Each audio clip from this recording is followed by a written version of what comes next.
In the spring of 1349, a baker named Thomas knelt in the ashes of his oven and wept because he couldn't remember the taste of his own bread.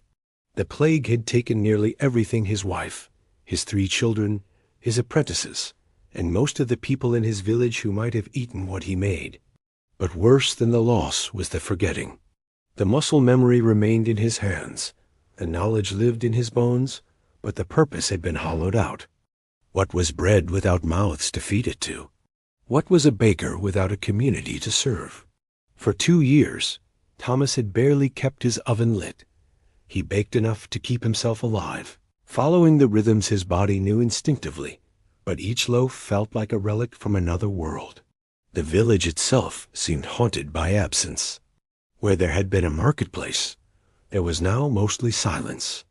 Where families had gathered, there were now just survivors, scattered, traumatized, and barely enough to constitute what anyone would call a community. But something was beginning to shift in the spring air. Thomas noticed it first in small ways. A woman who had lost everything bought a loaf from him and actually smiled. A family that had been reduced to 2 people began frequenting the market again on market days. A young man appeared in the village. He seemed to come from nowhere, but he was healthy and strong, and he was looking for work. Then another wanderer arrived, and then another. Some were refugees, leaving places where the dead had outnumbered the living. Others were young people who had inherited nothing, but were willing to try building something new. What Thomas could not have known was that he was witnessing the beginning of one of history's most profound transformations. A Black Death had killed somewhere between 75 and 200 million people across Eurasia. In Europe alone, it had claimed as much as half the population. But out of that catastrophe, a new world was emerging, a world that would reshape everything about how bread was made, who made it, and what it meant to be a baker. The returning of the bread was not a simple story of recovery. It was a story of upheaval, opportunity, and unexpected power. Before we continue, if you'd like to join me for more stories like this, feel free to subscribe. I share a new one every day. And if you don't mind, leave a comment and tell me where you're listening from and what time it is for you right now. I love seeing how far these stories travel. To understand what happened to bakers after the plague, we must first understand what baking had been before it. In medieval Europe, bread was not simply food, it was life itself. A person's worth, their status, their very survival was measured in loaves. The average person ate between 2 and 3 pounds of bread a day. For the poor, bread might constitute 90% of their calories. The rich ate bread too, but they had the luxury of variety. The poor lived and died by it. But the production of bread was not a simple matter of mixing flour, water, and salt. It was a tightly controlled economy, bound by tradition, regulation, and an almost sacred social order. In most European cities and towns, baking had been professionalized for centuries. Bakers were not free agents. They belonged to guild-strict, hierarchical organizations that determined who could bake, how much they could charge, how large their loaves had to be, and even how much profit they were permitted to make. These guilds served a purpose. Before industrial inspection, before nutritional science, before any of the modern apparatus that ensures food safety, the guilds were society's defense against fraud. A baker who used sawdust to stretch his flour, or who sold underweight loaves, faced severe punishment. In some places, repeat offenders were pilloried, had their ears cut off, or were expelled from their trade entirely. The stakes were high because bread was life, and cheating on bread was a form of theft that could literally kill people. The guild system also meant that baking was hierarchical in ways we might find almost unimaginable today. A young man who wanted to become a baker didn't simply decide to do so. He had to convince a master baker to take him on as an apprentice, typically for 7 to 14 years. During that time, he received no pay, only food and shelter. He worked alongside the master as journeyman bakers who had completed their apprenticeship, but did not yet have the capital to open their own shops. Only after completing his apprenticeship, and after proving his skill by producing a masterpiece that satisfied the guild's standards, could a man hope to become a master baker himself. But even then, becoming a master was not automatic. He had to have money, enough to rent or buy an oven, enough to buy flour, enough to live on while he built up customers. He had to know someone already in the guild, someone willing to vouch for him. This system created a class of bakers who were often wealthy and comfortable, who charged prices set by the guild, and who faced relatively little competition. It was stable, predictable, and almost entirely designed to prevent social mobility. Before the plague, becoming a master baker required not just skill, but capital and connections. A young apprentice might spend 14 years learning the trade, only to discover at the end that he could never afford to set up his own shop.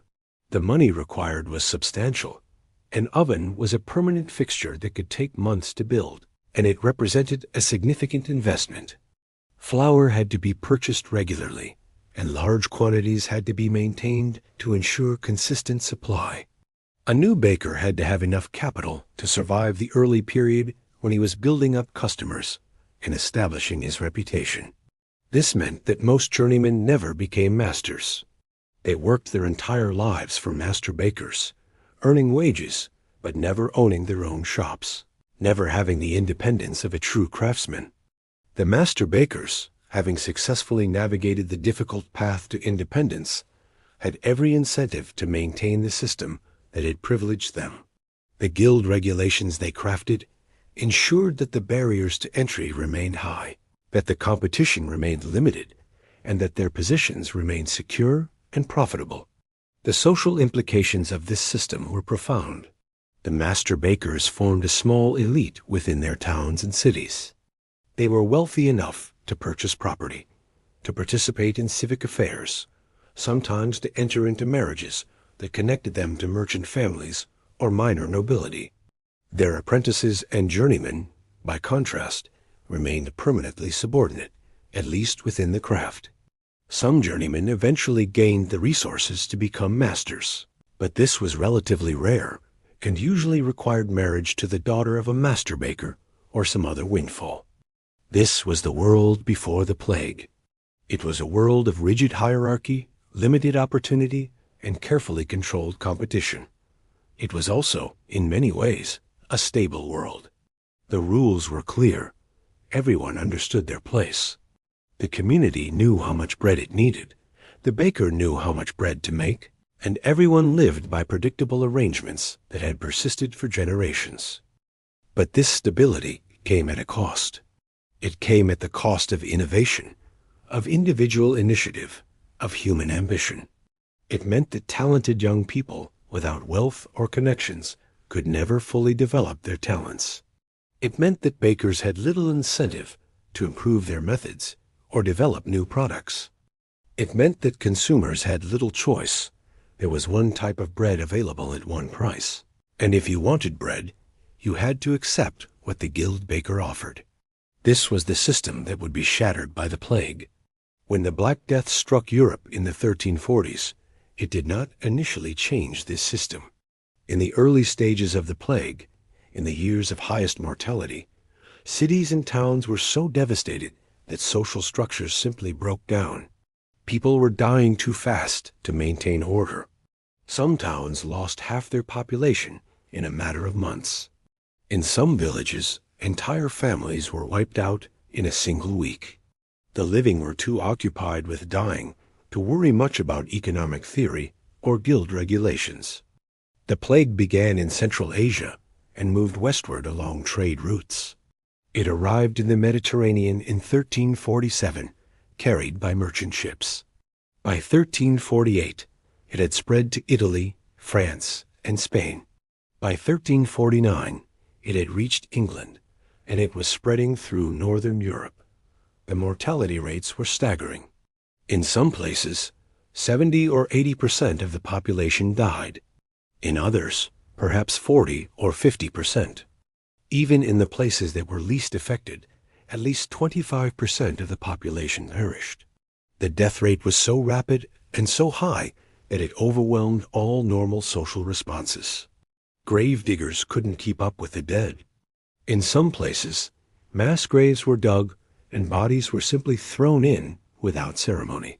Priests died alongside their congregants, so extreme unction wasn't always available. The social bonds that held communities together began to fray as fear overwhelmed compassion. Families abandoned their own sick children. Entire households died while neighbors, terrified of contagion, refused to enter. For bakers, the plague was a catastrophe in the most literal sense. In a normal year, a baker might have 1 or 2 workers who died. That was unfortunate but manageable. But during the plague years, entire workshops were wiped out. A baker and his entire family might die within days of each other. His apprentices might flee the city to avoid the plague, and even if they survived, they might never return. His journeymen might be among the dead. More profoundly, the demand for bread collapsed. When people are dying so rapidly that there's no stable population anymore, when families are broken up and dispersed, when people are too terrified to venture into the marketplace, the steady demand for bread that had characterized pre-plague society simply evaporated. A baker's customers died. His customers' family members fled. The marketplace itself became a place of danger, a place where disease spread. So many bakers died that entire regions lost their baking capacity. In some villages, the baker died and no one else had the knowledge to continue the work. In some cities, so many bakers died that there was no one left to bake bread at all.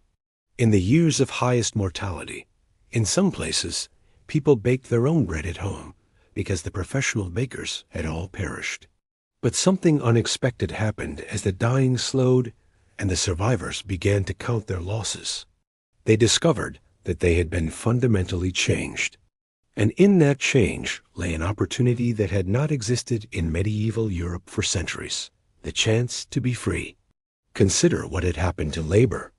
Before the plague, labor was abundant and capital was scarce. There were many people willing to work, and few who had the resources to employ them. This imbalance meant that workers had little power. A laborer who asked for more wages could be replaced. An apprentice who complained could be cast out. The social order was enforced not just by law, but by economic reality.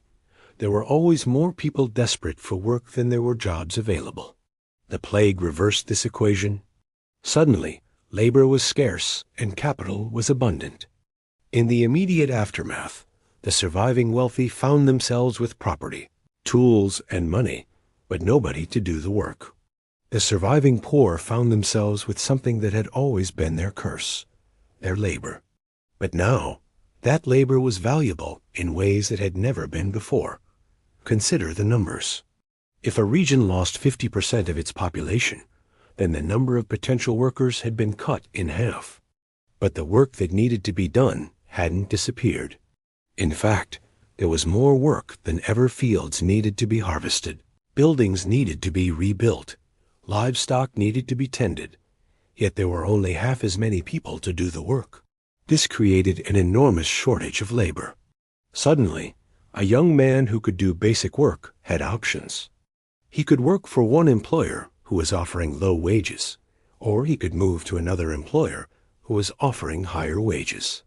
The competition for labor shifted from workers competing for jobs to employers competing for workers. What this meant, in practical terms, was revolutionary.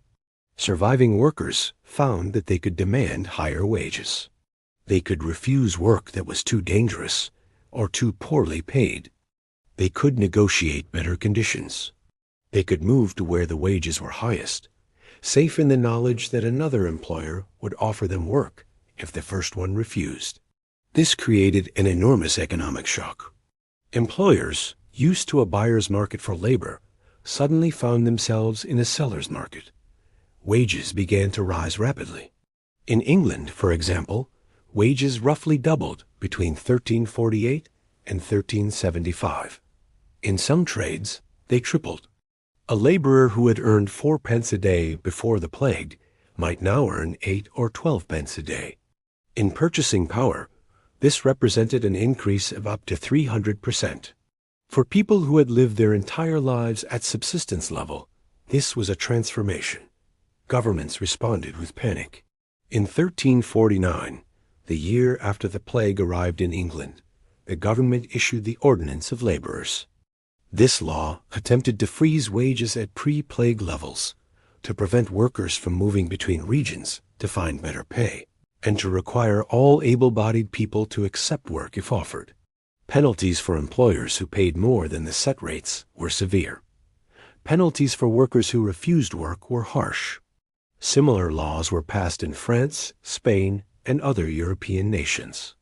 In some places, these laws were administered with real severity. Workers who demanded high wages could be branded with a hot iron. Yet these laws were largely unenforceable, and they bred resentment. How could a government prevent a worker from moving to another region when there was constant migration happening anyway? How could they prevent an employer from paying more when his competitor down the street was offering higher wages? The laws were attempts to hold back the tide, and they failed. This created a simmering discontent that would eventually boil over.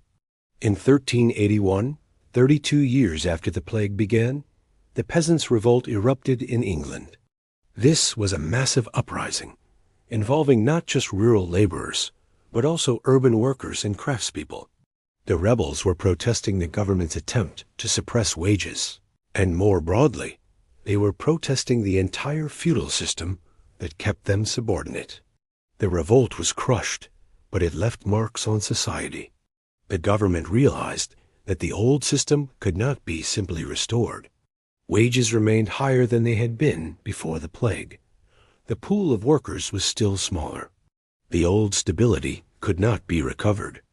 Something fundamental had shifted in the relationship between capital and labor. For bakers specifically, the changes were profound and contradictory. On one hand, there were far fewer people to feed. A village that had supported 3 bakeries before the plague might now support only 1, or perhaps none at all, if it had been particularly hard hit. Many bakers died in the plague, and their ovens fell silent. The craft seemed to be in decline. Some people in depopulated areas had to bake their own bread because there were no professional bakers left. But on the other hand, the surviving people were, on average, wealthier and more independent than the people before the plague had been. A laborer who had survived now had bargaining power he had never possessed. A young person who might have been forced into apprenticeship could now demand better terms or simply reject the apprenticeship and find other work that paid better. Skilled trades like masonry, carpentry, and thatching were in urgent demand as people began to rebuild what the plague had destroyed, and young people found that they could earn good money in these trades without enduring years of unpaid apprenticeship. And most radically, a baker who wanted to establish himself no longer had to wait for a master to accept him into the guild. In many depopulated regions, the guild simply no longer existed as a functioning organization. Its members were dead, its records were destroyed or lost, its regulations had collapsed, and there was room in the market for new entries.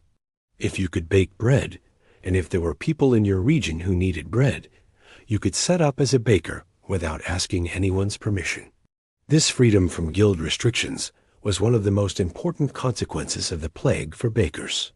For the first time in centuries, baking was not an exclusively guild-controlled profession.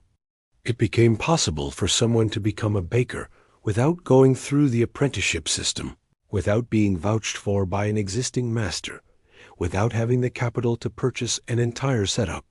Some of the new bakers who emerged in this period were journeymen who had finally accumulated enough capital to set up their own shops.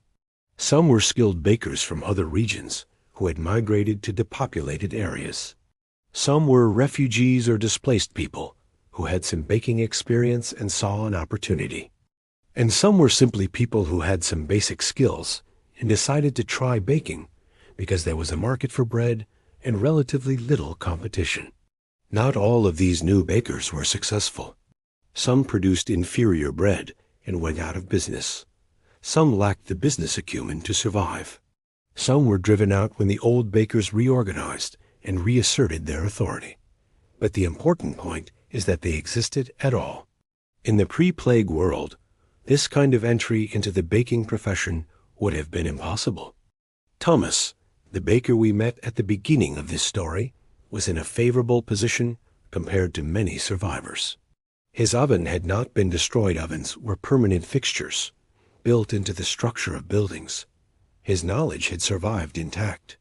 He possessed something valuable, the ability to make something that people needed. But he also possessed something else, opportunity. In the months following 1349, as people began to move around again, to trade, and to imagine the possibility of normal life returning, Thomas found himself in a new situation. A young man came to him, let's call him John, and asked to learn baking. In the old system, Thomas would have been able to demand years of unpaid labor. He could have imposed harsh conditions, comfortable in the knowledge that there were other young men who would accept them if John refused. But John had options. He could hire on with a mason or a thatcher, trades that were in urgent demand as people began to rebuild what the plague had destroyed. He could travel to a city where labor was wanted. He could even, in some cases, simply claim an abandoned plot of land and begin farming. John was willing to learn baking, but on better terms than any apprentice had been able to negotiate before. So Thomas found himself offering something close to wages, plus room and board. He offered to teach the trade more quickly than tradition demanded. He offered something that had not existed in the old system, flexibility. If John proved talented, Thomas would move him toward journeyman status faster. If John decided to leave, Thomas would not prevent him or destroy his reputation. In the old economy, this would have seemed like a disaster for the baker, an erosion of control, a loss of power. But in the new economy, it was the only way to survive. There were so few young people, and so many trades demanding their labor, that a baker who wanted to survive had to learn to negotiate with them, to treat them almost as equals. Across Europe, variations of this story played out in bakeries large and small. The rigid system began to crack. In some regions, guilds survived, but were forced to accept new members on easier terms. They had to lower the barriers to entry, because otherwise they would simply cease to exist. There wouldn't be enough bakers left to maintain the guild. In other places, particularly in depopulated rural areas and in some towns, the guild simply ceased to function, and new bakers emerged with no formal apprenticeship at all. In the decades immediately following the plague, roughly 1350 to 1380, baking was in a kind of chaotic state. The old rules had been broken, but new rules had not yet solidified. Some regions had strong guilds that were reasserting their authority. Other regions had no functional guilds at all. Some towns had guilds, but guilds that were much weaker than they had been before the plague. Some areas had a mix, some bakers who were part of a remnant guild, and others who were independent. This chaos created opportunities. A talented baker without guild connections could sometimes set up in a town and build a reputation for good bread. A baker from one region could move to another region and introduce new techniques or styles of bread. A journeyman who had been unable to save enough to become a master in the pre-plague world could now accumulate capital more quickly because wages for skilled workers had risen. But this chaos was also unstable. The surviving elements of the guild system were working to restore their authority. Once populations stabilized somewhat and the immediate crisis had passed, the wealthier bakers who had survived wanted to restore the old regulations. They wanted to prevent competition. They wanted to keep prices and profits high. The result was a period of negotiation and conflict that lasted several decades. In different regions, this conflict resolved differently. In some places, the guilds successfully reasserted their authority, and the system became almost as restrictive as it had been before the plague. In other places, the guilds were permanently weakened, and a more open system persisted. In still other places, some compromise emerged guilds that survived, but were forced to accept more members, less restrictive regulations, and more competition. During the revolt, many of the old social structures were temporarily dismantled. The rebels burned guild records, symbolic acts of defiance against the restrictions imposed by the guilds. They attacked nobles and destroyed their properties. They demanded that serfdom be abolished and that wages be allowed to rise. Some of the rebels' demands reflected an almost modern sensibility. They wanted representative government. They wanted an end to the feudal system. They wanted a more equal distribution of wealth and power. The revolt was eventually crushed. The government brought in military forces, and the uprising was suppressed. Some of the rebel leaders were executed, but the suppression didn't reverse the underlying economic changes. The revolt had shown the ruling class that there were limits to how far they could push the working people. They realized that the old system could not be simply restored. Wages remained higher than they had been before the plague. The pool of workers was still smaller. The old stability could not be recovered. For bakers in England, this meant a period of significant change. Many guilds did survive the revolt, but they were weakened. The government's willingness to crack down on unrest meant that the guilds could still operate, but they had to be more careful about how heavy-handed they were. New bakers who emerged during the plague years could not all be driven out. There was no mechanism forceful enough to do so. In some cases, compromise emerged. The guilds admitted many of the new bakers who had emerged during the plague years to their organizations. Not all of them, some were driven out. Some chose to leave, but many were incorporated into the guild as new members. This expansion of the guilds changed them fundamentally. Before the plague, the London Bakers' Guild had been a fairly tight, exclusive organization with perhaps 30 to 50 master bakers. After the plague, and after the influx of new members, it had 2 or 3 times that many. This meant that the guild's regulations had to adapt. It could no longer prevent competition as effectively because there were too many members. It had to accept that different bakers would produce different products for different markets. One effect of this was that baking began to diversify significantly in English cities. Before the plague, London bakers had been heavily regulated to prevent fraud, but the regulations had also meant that most bakers produced very similar products. After the plague, more variation emerged. Different bakers began to specialize. Some became known for dark bread, others for white bread. Some focused on fancy breads for the wealthy, others on basic loaves for the working poor. Some specialized in breads for specific occasions or religious purposes. Moreover, the expansion of the guild meant that there was new wealth and new power within it. The newer members didn't have the same attachment to the old ways. They were willing to experiment, to innovate, to challenge traditions that they saw as outdated.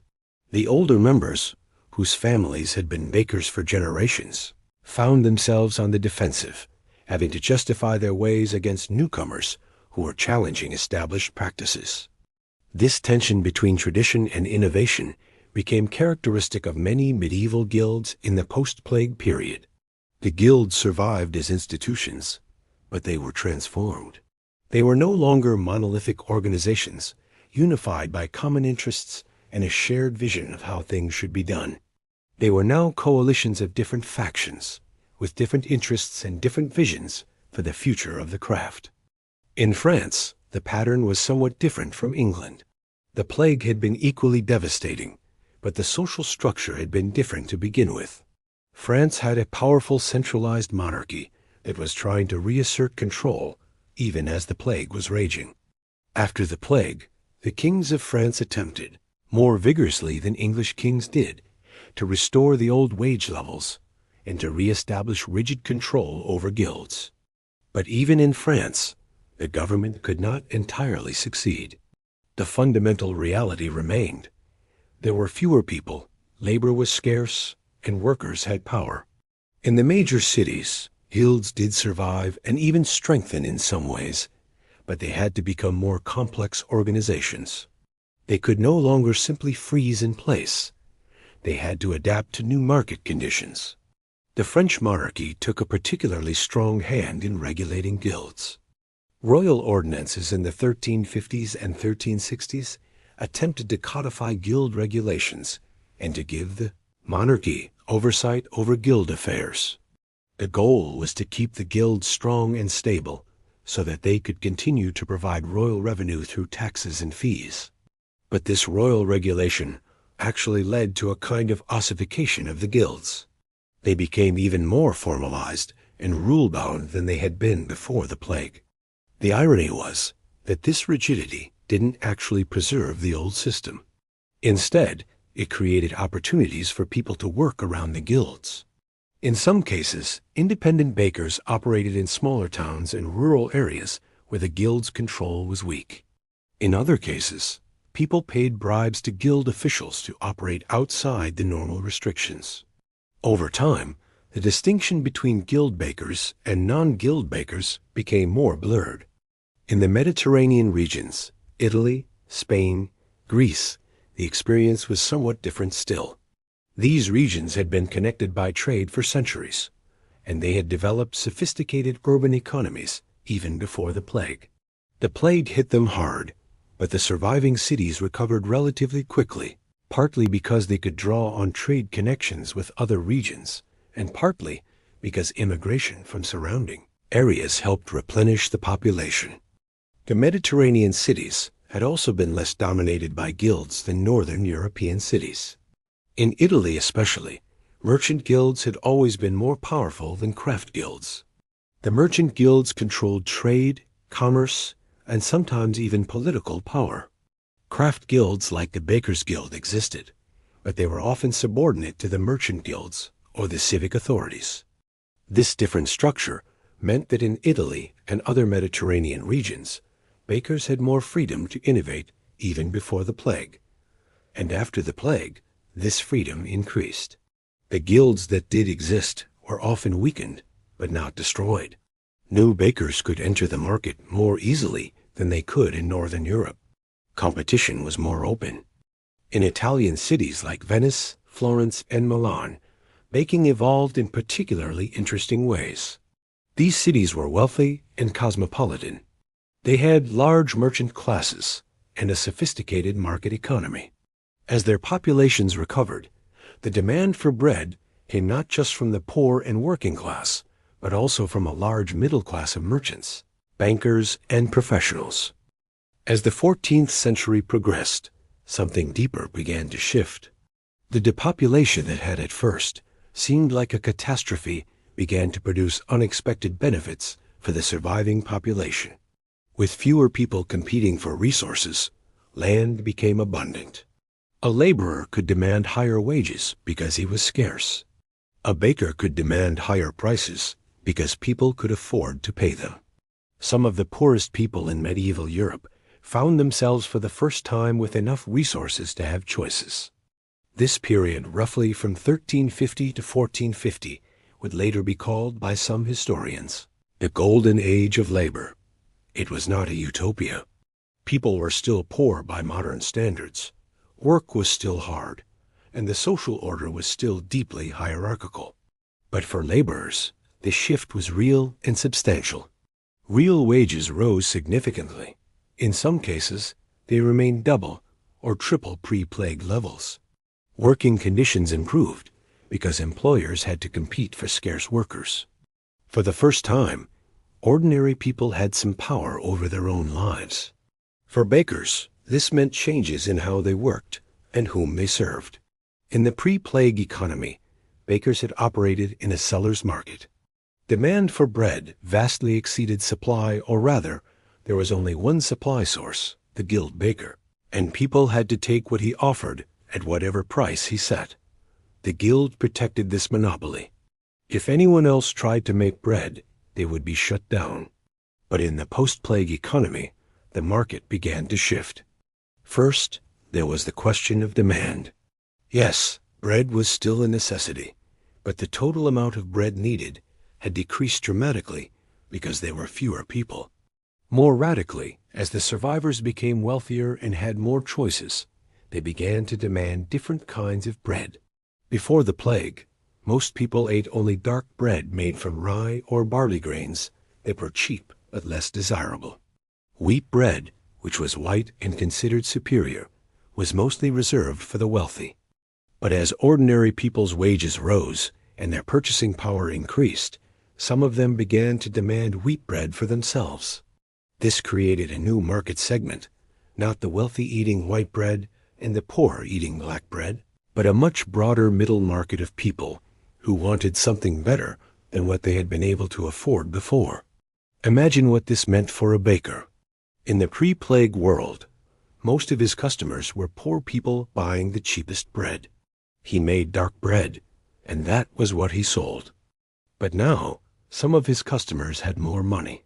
Some of them wanted white bread. Some of them wanted bread with special ingredients.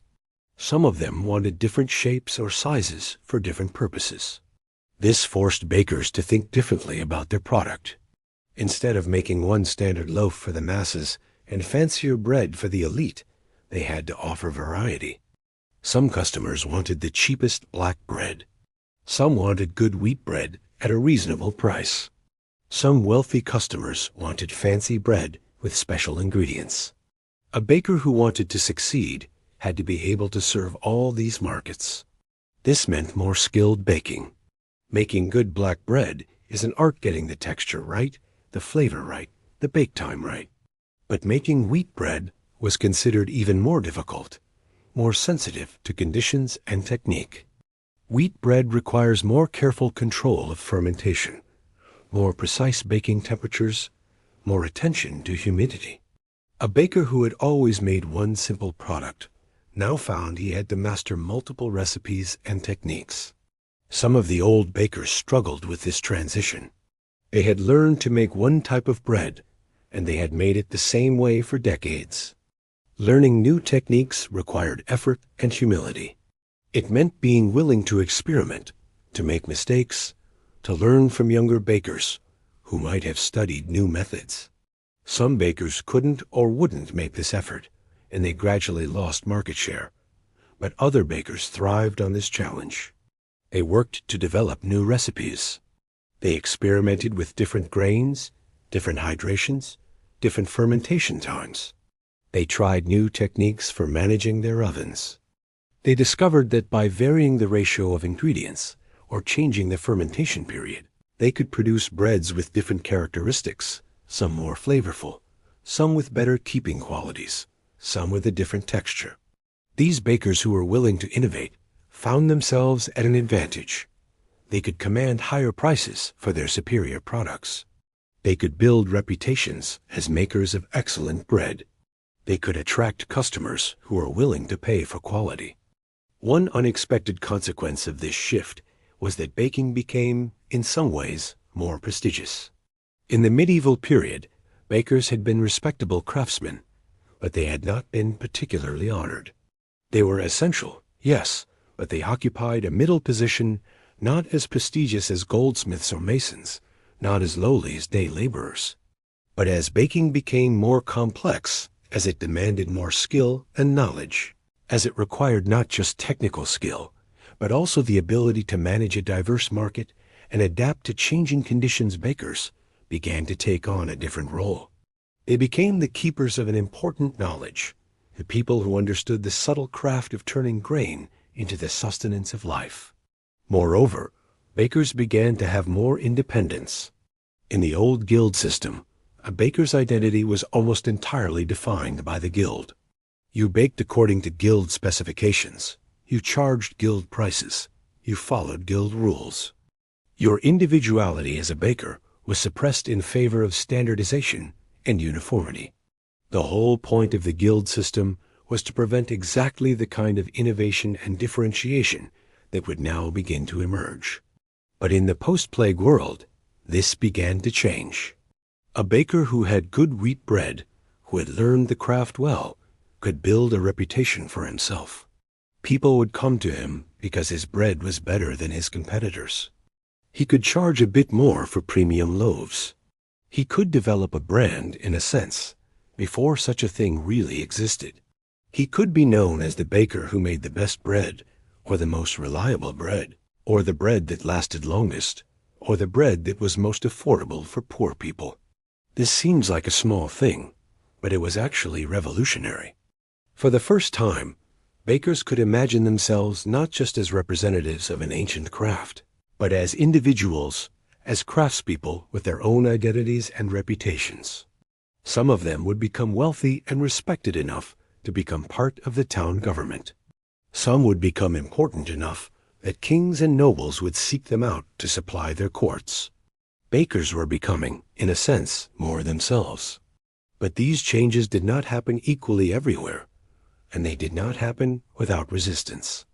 Let's look more closely at how different regions adapted to the post-plague transformation. In England, the post-plague period was particularly tumultuous. The Black Death had killed perhaps 40% of the population, making it one of the hardest-hit regions in Europe. In the decades that followed, the government's attempt to suppress wages through the Ordinance of Laborers bred enormous resentment. This resentment eventually boiled over in 1381 with the Peasants' Revolt, a massive uprising that included not just rural laborers, but also urban workers, including many from skilled trades. The Peasants' Revolt was one of the largest and most significant uprisings in medieval European history. It began in the southeast of England, in Essex, and quickly spread to other regions. Tens of thousands of people participated: rural laborers, townspeople, even some clergy. They marched on London and occupied the capital for several days. The rebels burned government buildings, killed officials, and demanded major reforms. This created opportunities for bakers who could innovate and who understood their market. Italian bakers began experimenting with different recipes and techniques.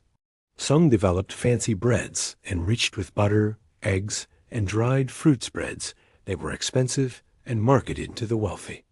These fancy breads required more skill to make because the additional ingredients changed the chemistry of the dough and required different baking techniques.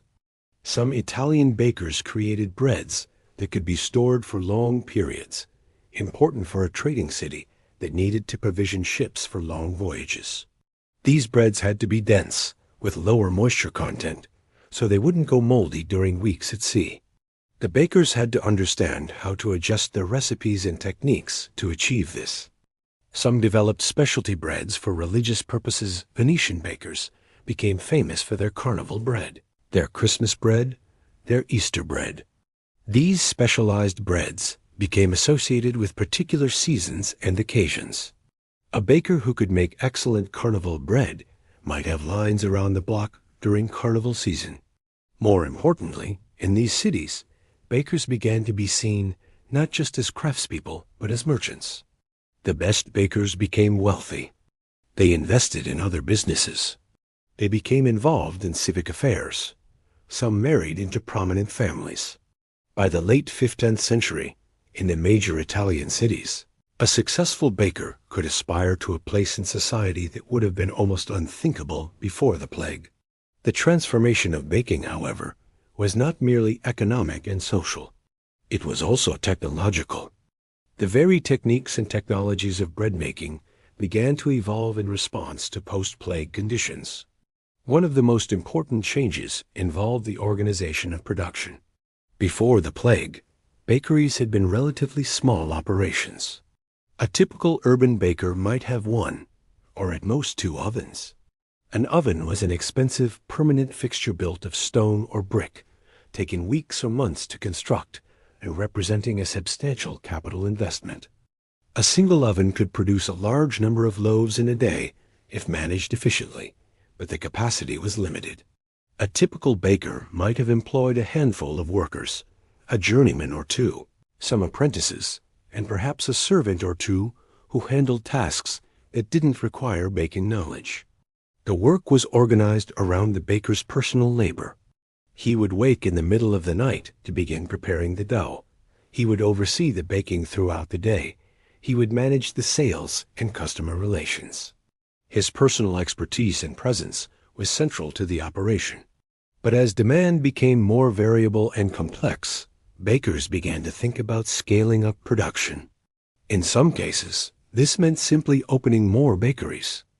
A successful baker might now manage not one shop, but 2 or 3, located in different parts of a city, allowing him to serve a wider market. This required hiring more managers and workers, but it also allowed a baker to expand his business without being limited by the capacity of a single oven. But in other cases, it led to more fundamental changes in how baking was organized. Bakeries began to separate different functions spatially and organizationally. One area would be dedicated to making dough, another to the actual baking, another to storage and sale. Instead of having the entire process happen in one place, in a continuous cycle, it became more modularized and compartmentalized. This allowed for greater efficiency in several ways. First, the workflow could be better organized. Instead of one person doing everything and constantly moving between tasks, different workers could focus on specific parts of the process. This reduced the amount of time spent on transitions and setup. Second, the separation of functions meant that work could be done at different times. Dough could be prepared in the afternoon and evening, set for long fermentation overnight, and then baked in the early morning. This temporal separation of tasks was more efficient than trying to do everything in sequence. This change in physical organization also allowed for some division of labor. Different workers could specialize in different parts of the process. A young apprentice might start by learning to work the dough mixing, kneading, dividing, shaping. An older worker with more skill might be responsible for judging the temperature of the oven and the timing of the bake. Another worker might handle the business side, managing orders, dealing with customers, keeping accounts. This specialization meant that you didn't need everyone to be a fully trained master baker who understood every aspect of the craft. You could have workers with more specific skills, trained for specific tasks. A person who specialized in shaping dough might become very skilled at that particular task without needing to understand oven management. A person who specialized in stoking the oven might become expert at managing the fire and heat without needing to understand fermentation. The development of this more complex division of labor was partly a response to the shortage of skilled workers. Before the plague, the guild system had carefully controlled the supply of skilled bakers. There were always more apprentices than there were master positions available, so there were always more people who wanted to become bakers than could be accommodated. But after the plague, the opposite was true. There weren't enough young people training to become bakers to fill all the positions that needed to be filled. In some regions, there simply weren't enough qualified bakers to go around. If you were a successful baker in a post-plague city and you wanted to expand your business, you couldn't just hire more fully trained bakers because they didn't exist. So you had to find ways to organize work so that you could employ people with less complete training. You had to figure out how to break down the craft into components that less skilled workers could handle. This was, in some ways, a loss. It meant that the craft knowledge was less complete in any individual worker. Someone who specialized in stoking the oven might never learn how to make dough properly. Someone who specialized in making dough might never develop an intuitive understanding of the oven's heat. The holistic understanding of the entire baking process, which had been characteristic of the master baker in the guild system, became fragmented. But it was also, in some ways, a gain. It meant that more people could participate in the craft without having to endure 7 to 14 years of unpaid apprenticeship. It meant that a young person who was interested in baking but didn't have the resources for a long apprenticeship could still enter the trade and learn skills on the job. It created more opportunity for upward mobility. A person who started as a general laborer, helping with various tasks, could gradually learn more and specialize. If they showed talent, they might eventually become a skilled baker. This was a much more flexible and open path than the rigid apprenticeship system had allowed. The changes in organization extended beyond just labor. There were also changes in the actual physical space of bakeries. Before the plague, bakeries were often small, cramped spaces. The oven took up a large portion of the room, leaving little space for other activities. But in the post-plague period, some larger bakeries began to be constructed with more sophisticated designs. These new bakeries had separate rooms for different functions. There might be a dough-making room with large work tables, a baking room with one or more ovens, a fermentation or storage room where prepared dough could rest, a display and sales area where customers could purchase bread. Some large bakeries even had living quarters above the shop where the baker and his workers could live. This physical separation had practical advantages, but it also reflected a changing conception of what a bakery was. It was no longer just a craft workshop where a single master did all the work. It was becoming a more complex operation, almost a factory in protoform, with different workers doing different tasks in different spaces, coordinated by a baker manager who oversaw the whole operation. The changes in technology extended beyond the organization of labor and physical space. There were also changes in the actual techniques of baking. Before the plague, bread making had been relatively static. The same techniques used in the 13th century were used in the 14th and early 15th centuries. Bread making was considered almost an ancient art, unchanging and unchangeable. The very idea of significantly changing bread-making techniques would have seemed almost sacrilegious. Bread was how it had always been made, and to change, it was to court disaster. But the challenges of the post-plague period forced some innovation. Bakers had to deal with grain that was sometimes of lower quality than before. In some regions, the disruption to agriculture meant that grain supplies were less reliable. Farmers had fewer people to work their fields, so yields were lower. The grain that was produced was sometimes harvested later than ideal or stored less carefully, which affected its quality for baking. Bakers also had to adapt to serving a wider range of customers with different demands. The wealthy still wanted their fancy white bread, but now there was also a large middle market of customers who wanted something better than the cheapest dark bread, but couldn't afford the finest white bread. And the poorest people still needed cheap, filling dark bread. A baker had to be able to serve all these markets with different products. Furthermore, bakers had to find ways to be more efficient because their labor costs had risen.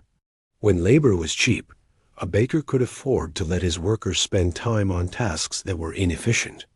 But when labor was expensive, he needed to find ways to reduce the time and effort required for each loaf of bread. In response to these challenges, some bakers began to experiment with new methods. There are recorded instances from the post-plague period of bakers trying new methods of fermentation, new ways of mixing dough, new recipes that used less flour or used flour more efficiently. Some of these experiments produced failures: bread that didn't rise properly, bread that had bad flavor, bread that didn't keep well. But some produced innovations that proved successful and persisted. One particularly important innovation involved the use of leavening agents. Before the plague, most European bread was leavened with naturally fermented starters, essentially wild yeast cultures that had been captured and maintained over months or years. A baker would keep a portion of dough from each batch, allow it to ferment over time, and use this starter or mother to leaven the next batch of dough. This method produced bread with deep, complex flavor and excellent keeping qualities, but it required careful management. Not all bakers had good starters, and maintaining one required constant attention. The starter had to be fed regularly flour and water, added to keep the yeast active. It had to be kept at the right temperature. It had to be protected from contamination. If something went wrong, if the starter got too cold, or if unwanted bacteria contaminated it, the bread could turn out poorly. Moreover, the strength of the starter varied from day to day, which meant that the fermentation time had to be adjusted accordingly. In the post-plague period, as baker workshops became more complex and more professionalized, there was more exchange of knowledge between different bakers. Successful bakers began to share or sell their starters to other bakers. New techniques for managing fermentation were developed and spread through this informal network of craftspeople. Some bakers began to use beer foam as a leavening agent. Beer was available in most medieval towns, and using some of its foam could create quicker, more reliable leavening than natural starters. The use of beer foam as a leavening agent was particularly significant because it made baking more standardized and reliable. A baker who used beer foam didn't have to maintain a complicated starter. He could get consistent results from batch to batch. This made it easier for less experienced bakers to produce good bread, but the use of beer foam also had disadvantages. Bread made with beer foam didn't have quite the same depth of flavor as bread made with naturally fermented starters. It didn't keep as well. But for many applications, these disadvantages didn't matter. For the mass market of bread consumers, a quick, reliable, standardized product was often preferable to a slower, more temperamental, but more flavorful product. This tension between quality and reliability, between tradition and innovation, between the artisanal and the industrial, would characterize baking for the next several centuries. Other innovations emerged as well. Some bakers began to experiment with different proportions of ingredients. They discovered that by increasing the amount of water in the dough, they could produce bread that was lighter and less dense. But that required careful technique to handle the wetter dough. Some found that by adding a small amount of fat butter, lard, or oil, they could improve the keeping qualities of bread and make it more flavorful. These innovations might seem small, but they represented a change in how bakers thought about their craft. Instead of simply maintaining ancient traditions, they were beginning to experiment and innovate. They were beginning to think of baking as something that could be improved upon, that could be adapted to new circumstances and new markets. They were developing an experimental mindset, a willingness to try new things and see what worked. Now, let's return to our baker Thomas and see how the decades unfolded in his particular village, and use his story to illustrate the broader transformations we've been discussing. By 1360, a decade after the plague began, Thomas had settled into a new rhythm. His village had stabilized at about 2/3 of its former population. Some people had fled to larger cities seeking opportunity. Some land had been abandoned and was slowly being reclaimed by forest. But survivors had begun to gather again, and a new community was forming, different from the one that had existed before, but still recognizable as a community with market days, festivals, and the rhythms of agricultural life. Thomas had 2 regular apprentices now, both young men who were paid modest wages, though not as much as journeymen would have earned in a larger city. He had negotiated their terms carefully with their families. The families were still poor by absolute standards, but they were wealthier than the poorest families had been before the plague. They wanted their sons to learn a trade, but they would not accept the brutal conditions of the old apprenticeship system. No food, no pay, and the constant threat of being cast out if they displeased the master. Both boys were learning the craft willingly, and both were picking it up quickly. Partially, this was because Thomas was teaching them well.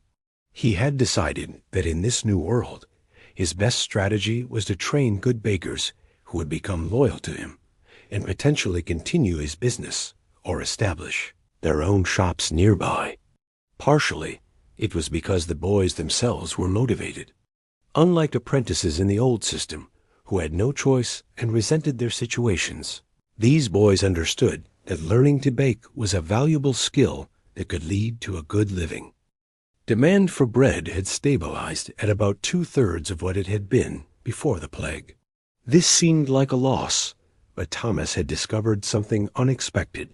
The bread that people were eating now was actually the best bread his village had ever had. Why? Because with fewer customers, Thomas had the luxury of time. He could afford to be more selective about his work. He wasn't rushing through batch after batch to meet insatiable demand, trying to squeeze as much profit as possible from each oven load. He had time to prepare his dough properly, to judge fermentation carefully, to bake at the right temperature for the right amount of time. Moreover, his customers now had more money than they had had before the plague.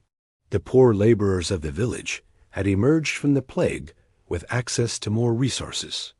Some had even obtained small plots of land through various means, claiming abandoned fields, being granted land by the Lord in exchange for settlement and labor, inheriting from family members who had died but left wills. This meant they could afford better bread than they had before. Thomas began making some wheat bread, not just dark bread. The wheat was more expensive to purchase, but he could charge more for the final product. Not all his customers could afford white bread regularly, but many could afford it occasionally. He also experimented with breads that fell between the cheapest dark bread and the most expensive white bread. He discovered that by mixing wheat flour with rye or barley, he could create intermediate products, bread that was lighter and more flavorful than pure dark bread but cheaper than pure wheat bread. This diversification made sense from a business perspective, but it also reflected something deeper. Thomas was beginning to think about his market in more sophisticated ways. He wasn't just thinking about making bread. He was thinking about what different people wanted, what they could afford, and how he could serve those different needs.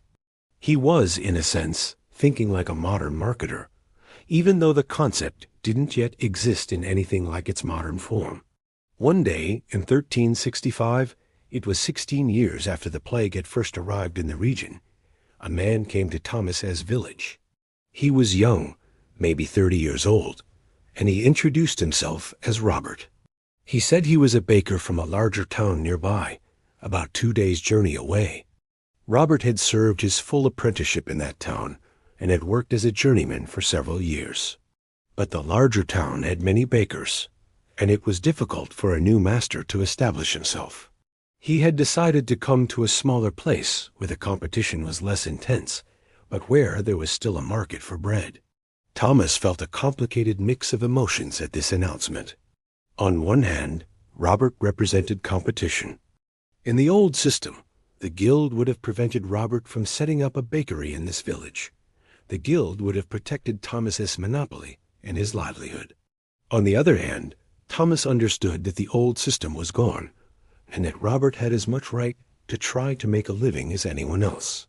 Moreover, Thomas was not as dependent on absolute monopoly as he had been before. Even with competition, he could probably still make a good living, because his reputation was good and his customers were loyal to him. They talked, and Thomas found himself liking Robert.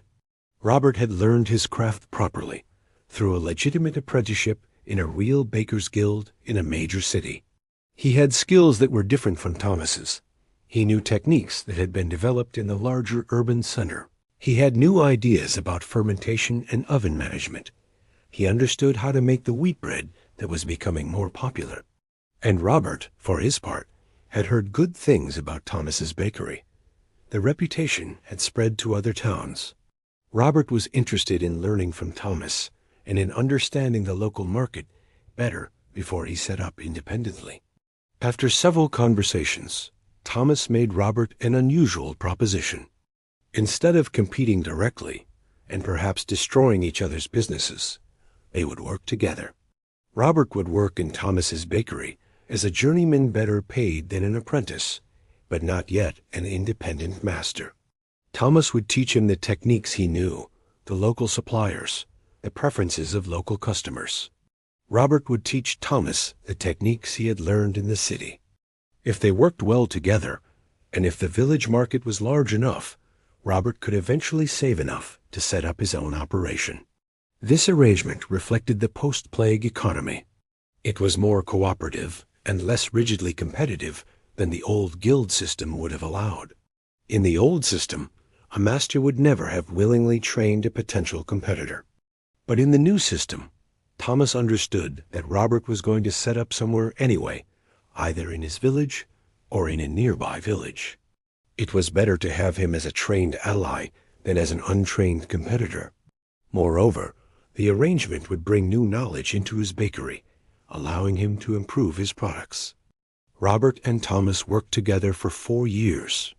During that time, they made significant improvements to the bakery and the bread it produced. They implemented some of Robert's techniques for managing fermentation. They began producing a wider variety of breads.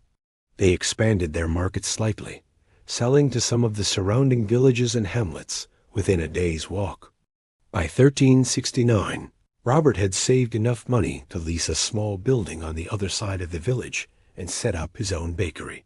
Thomas felt a pang when Robert left.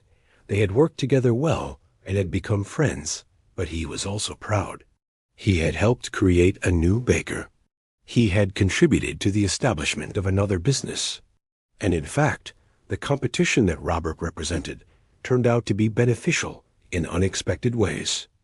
Each baker now had to maintain high quality to keep customers loyal. Customers who were unsatisfied with one baker could try the other. The variety available to customers improved dramatically. The two bakers pushed each other to innovate. Both bakeries did better business than Thomas had done alone, and Thomas realized that the total market for bread had actually expanded because there was now more choice and better quality. Over the next decades, Thomas lived to see his village transform. The population continued to recover, though more slowly than it had in the first years after the plague. New people continued to arrive. Some were refugees from other regions where conditions were worse. Others were simply young people seeking opportunity. There was work available rebuilding, farming, opening new enterprises. The village became more prosperous and more complex. In 1380, another baker arrived and set up shop, this time in the hamlet, just outside the village. This baker, a woman named Catherine, was unusual for her time. She had learned some baking skills from her mother, who had been the wife of a baker and had done much of the actual baking work, though her husband received the credit and the guild membership. After her mother died and her father remarried, Catherine had struck out on her own. The idea of a woman baker was shocking to some people, but others, particularly the poor who had few options, bought from her because her bread was good and her prices were fair. Catherine's presence complicated the local baking market, but also enriched it. She brought different techniques and different sensibilities. She was particularly skilled at making dark bread and at managing costs, so she could offer very affordable bread. She also made specialty breads for women to purchase for their own household use. Many women still baked bread at home, and Catherine sold shaped dough that they could bake themselves, saving them time and fuel. By 1400, the village had 3 independent bakeries: Thomas's original shop, Robert's establishment, and Catherine's bakery. The village had grown to about the same size as it had been before the plague, though distributed somewhat differently. There was now enough demand to support 3 bakers, and the quality of bread available had improved tremendously. Customers could choose based on their preferences and budgets. The bakers competed, but also cooperated, sharing techniques and sometimes helping each other out during busy periods. Thomas retired from active baking in 1390, at an age when medieval people rarely had the luxury of retirement. He was able to do this because his business had become successful and valuable enough that he was able to sell it to a young man who had trained under Robert. The sale brought him enough money to live on for his remaining years. He continued to visit his old bakery occasionally, offering advice and enjoying fresh bread, but he no longer had to work day in and day out. When Thomas died in 1405, at a remarkably old age for the medieval period, probably in his 70s or 80s, the village mourned him as an important figure in their community. He had been a symbol of continuity and stability through the upheaval of the plague and its aftermath. But by then, the story of the plague and its immediate aftermath had already receded into the past. There were people in the village who had never known the pre-plague world, who had been born into the post-plague economy, where competition between bakers was normal, where workers could demand wages, where innovation and change were expected parts of the craft, rather than dangerous aberrations. But the story of bakers after the plague was not just a local story happening in countless villages. It was also playing out on much larger scale in cities and regions where the changes were more dramatic and the consequences more far-reaching. Let's look at what happened in a major city like London. But London, as the capital of England and a major trading port, had resources and connections that other cities lacked. The royal government was located there. Major merchant families had their headquarters there. Trade routes connected the city to the rest of the world. Slowly, beginning in the 1350s, the city began to recover. By 1360, merchants were beginning to resume their normal activities. By 1370, trade was recovering strongly. By 1380, London was beginning to regain its former vitality. By 1400, it had surpassed its pre-plague population and was becoming even more important economically and politically. The recovery was not steady or easy, but it was real. The Bakers' Guild in London had survived the plague, but it had been fundamentally weakened. Many of its senior members were dead. The guild members tended to be wealthier and older, and they had been hit hard by mortality. The records of the guild had been damaged or lost in the chaos.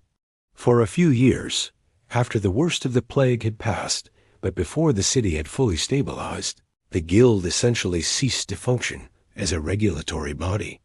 There was no one to enforce regulations, and everyone was too busy trying to survive to worry about guild rules. During this interregnum, new bakers entered the market. Some of them were trained bakers who had come from other cities. Some were semi-trained, having learned some baking from relatives or from working in a bakery during the plague. Some were just people who had learned to bake because there was no professional baker in their area and they needed bread. All of these new bakers set up shop in London during the 1350s and 1360s, and they began producing bread for the city's recovering population. When the guild finally reorganized itself in the 1360s, it faced a dilemma. It could try to re-establish its pre-plague monopoly and drive out all the new bakers who had entered the market during the chaos and confusion. But this would have been enormously disruptive. It would have required enforcement mechanisms that the guild didn't have. It would have angered the new bakers and created social tension. Moreover, the market had changed. There was more demand for bread than there had been before the plague, because the city was recovering its population. The surviving old bakers couldn't have supplied all this demand on their own, even if they had tried. So the guild made a compromise. It admitted many of the new bakers who had emerged during the plague years. Not all of them. Some were driven out. Some were denied admission and chose to leave anyway. Some moved to other trades. But many were incorporated into the guild as new members. They weren't always welcomed warmly, and they sometimes faced restrictions that the older members didn't have to deal with, but they were admitted nonetheless. This expansion of the guild changed it fundamentally. Before the plague, the London Bakers' Guild had been a fairly tight, exclusive organization with perhaps 30 to 50 master bakers, enough to supply the city as bread, but not so many that there was intense competition. After the plague, and after the influx of new members, it had 2 or 3 times that many. This expansion occurred over decades, not overnight, but the trend was clear. This expansion meant that the guild's regulations had to adapt. It could no longer prevent competition as effectively because there were too many members. It could no longer ensure stable prices because the abundance of bakers meant that if one baker raised prices, customers would go to another. It had to accept that different bakers would produce different products for different markets. The uniformity that had been enforced before the plague became impossible to maintain. One effect of this was that baking began to diversify significantly in London. Before the plague, London bakers had been heavily regulated to prevent fraud and ensure quality. But the regulations had also meant that most bakers produced very similar products. After the plague, more variation emerged. Different bakers began to specialize in different products. In London specifically, this manifested in particular ways that were quite interesting. The Bakers' Guild split, not formally but in practice, into different segments. There were the white bread bakers, who produced expensive wheat bread for the wealthy and the rising merchant class. These were often the wealthier guild members, and they had the most prestige. There were the dark bread bakers, who served the mass market of working people.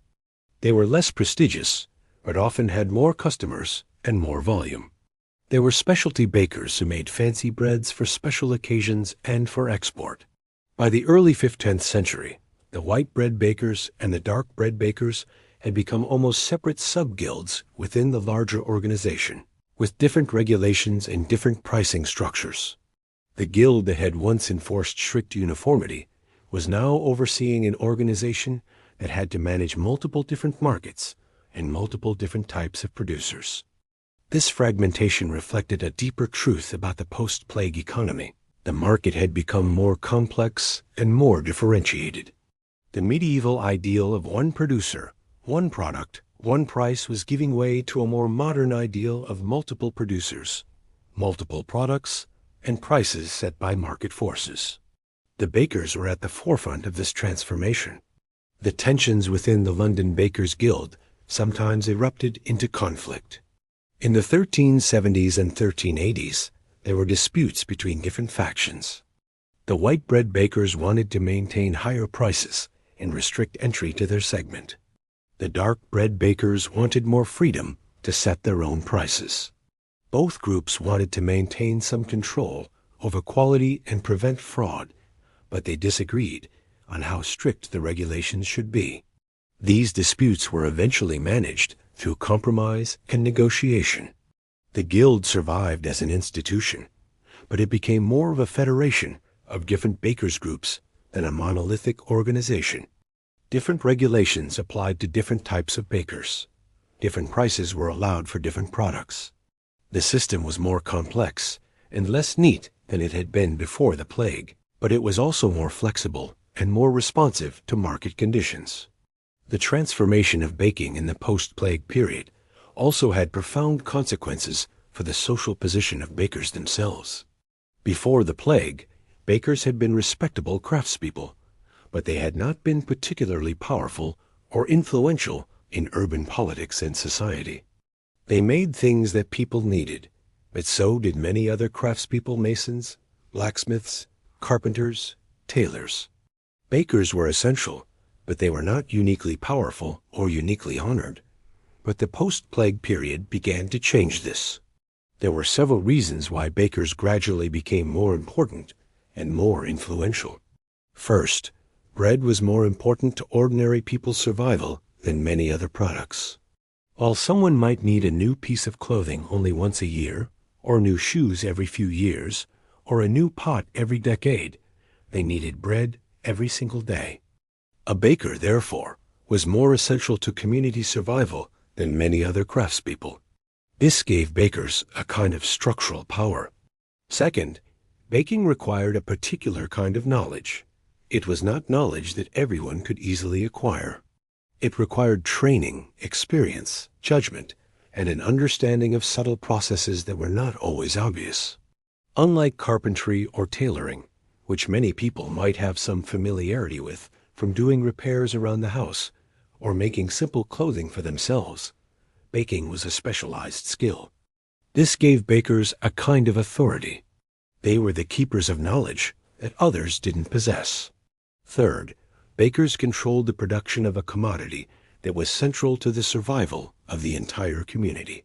A baker who was unhappy with his wages could, theoretically, slow down production or produce inferior goods. This gave bakers leverage. If you were a town council and you wanted to keep your population fed and content, you had to keep your bakers happy. An unhappy or disgruntled bakers' guild could become a serious problem. For these reasons, bakers began to have more say in civic affairs. In some cities, bakers gained a seat on town councils or municipal courts. They were invited to consult on matters of food policy and price regulation. They became more integrated into the governing structures of towns and cities. A successful baker might be called upon to serve in civic positions, to testify about market conditions, to advise on how to ensure an adequate food supply for the city. This was reflected in the architecture of baking itself. Before the plague, ovens had been simple, functional structures. They were important, certainly, but they were often cramped and not particularly well maintained. After the plague, more investment went into improving ovens, developing new designs, and making them more efficient and easier to use. There was even a sense that the oven was the heart of the community, the physical symbol of the community's ability to feed itself. In some places, the community oven, a public oven maintained by the town at public expense, became a symbolic center of civic life. People would bring their dough to the public oven to be baked, paying a small fee to the town.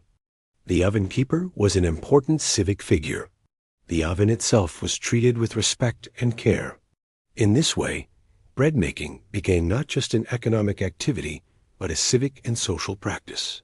Moreover, successful bakers began to accumulate wealth and land. In the pre-plague period, most bakers owned their bakery buildings and maybe some surrounding property, but they rarely became major landowners. But in the post-plague period, successful bakers often became property owners on a larger scale. Some purchased land outside the city. Some invested in mills, which ground the grain that they used to make bread. Some became involved in the grain trade itself, buying and selling grain, controlling supply chains. This vertical integration, where a baker not only baked bread, but also owned the mill and controlled part of the grain supply, became increasingly common in the post-plague period. It reflected a broader economic transformation where successful craftspeople were becoming small capitalists, accumulating resources and investing them to increase their wealth and influence. A baker who owned a mill had several advantages.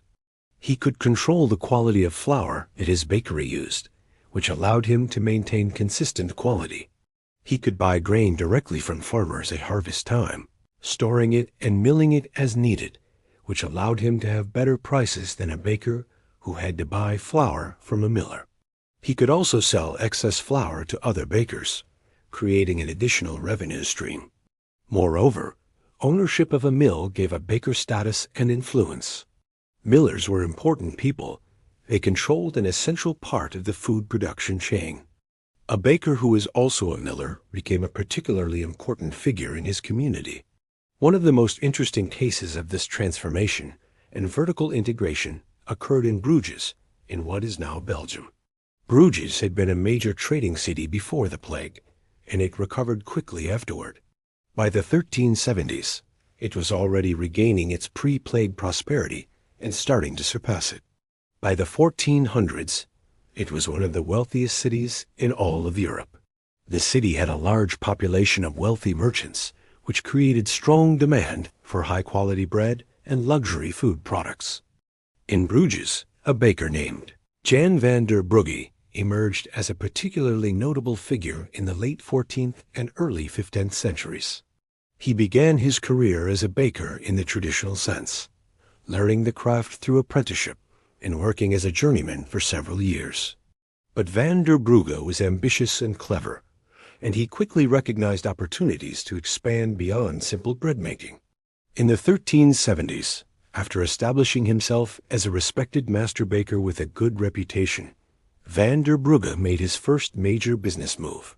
He purchased a mill outside the city, not far from the grain fields that supplied Bruges. This mill allowed him to control the quality of flour that his bakery used. Instead of buying flour from millers who might not maintain consistent quality, van der Brugge could mill grain to his own specifications. As his business grew and his wealth increased, van der Brugge began to buy grain directly from farmers before it reached the city market. He would purchase grain at harvest time at relatively low prices and store it in facilities he owned or controlled.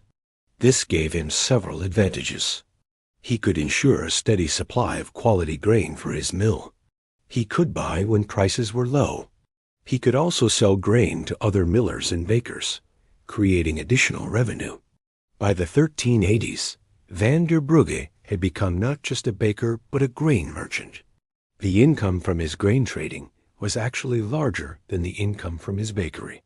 His wealth had grown to the point where he could invest in real estate and other business ventures.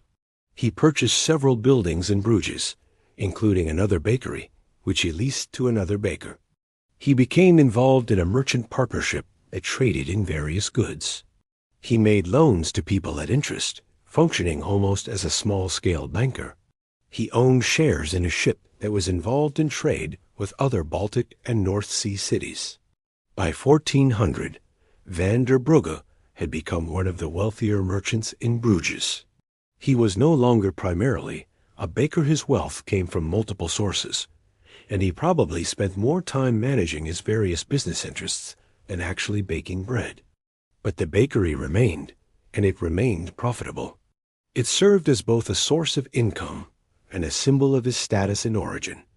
Van der Brugge became involved in civic affairs. He served on the town council. He helped to negotiate trade agreements with other cities. He was consulted on matters of public policy. He married his daughter to the son of another wealthy merchant.